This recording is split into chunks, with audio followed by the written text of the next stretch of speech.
राधे राधे जय श्री कृष्ण। सबका मालिक एक। आज हम साईं बाबा की महिमा की एक कथा सुनेंगे। शुरू करने से पहले यदि आप मेरे चैनल पर नए हैं तो कृपया करके सब्सक्राइब जरूर कीजिएगा। साईं बाबा भेदभाव नहीं मानते थे। उनका कहना था सबका मालिक एक। यह वर्ड किसी भी दिन साईं बाबा का नाम लेकर शुरू किया जा सकता। सुबह या शाम को साईं बाबा की तस्वीर या मूर्ति की पूजा की जाती है। किसी आसन पर पीला कपड़ा बिछाकर उस पर साईं बाबा की तस्वीर रखें। पूजा के लिए पीले फूल या हार या किसी भी तरीके के फूल यूज करें। धूप दीप जलाकर साईं व्रत की कथा पढ़ना चाहिए। पूजा के बाद प्रसाद बांटना चाहिए। दान दक्षिणा करनी चाहिए। प्रसाद के रूप में फल या मिठाई बांटी जा सकती है।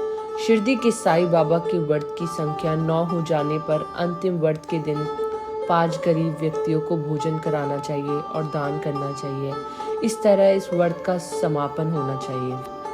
तो चलिए आज साईं बाबा की महिमा की एक अद्भुत कथा सुनते हैं। कोकिला बहन और उनके पति महेश भाई शहर में रहते थे।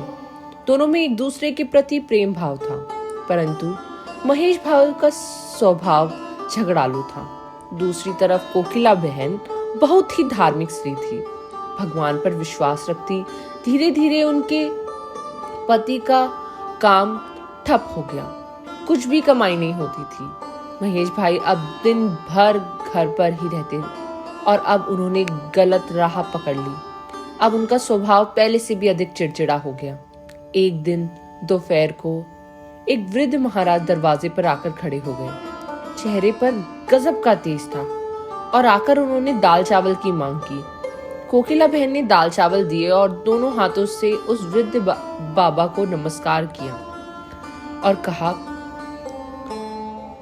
कि बाबा मुझे आशीर्वाद दीजिए।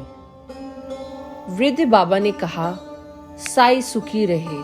कोकिला बहन ने कहा महाराज सुख मेरी किस्मत में नहीं है और आपने दुखी जीवन का वर्णन किया। महाराज ने श्री साईं व्रत के बारे में कोकिला बहन को बताया और कहा 9 गुरुवार फलाहार या एक समय भोजन करना, हो सके तो बेटा साईं मंदिर जाना, घर पर साईं बाबा की पूजा करना, साईं व्रत करना और विधि से उद्यापन करना, भूखे को भोजन कराना। साईं बाबा तेरी सभी मनोकामना पूर्ण करेंगे। साईं बाबा पर अटूट श्रद्धा रखना जरूरी है। कोकिला बहन ने उसी गुरुवार का व्रत कर लिया। 9वें गुरुवार को गरीबों को भोजन कराया।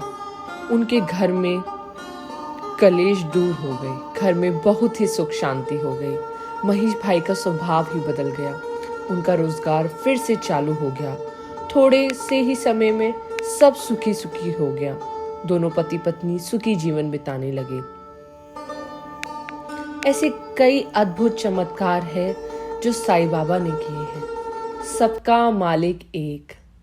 ओम साई राम।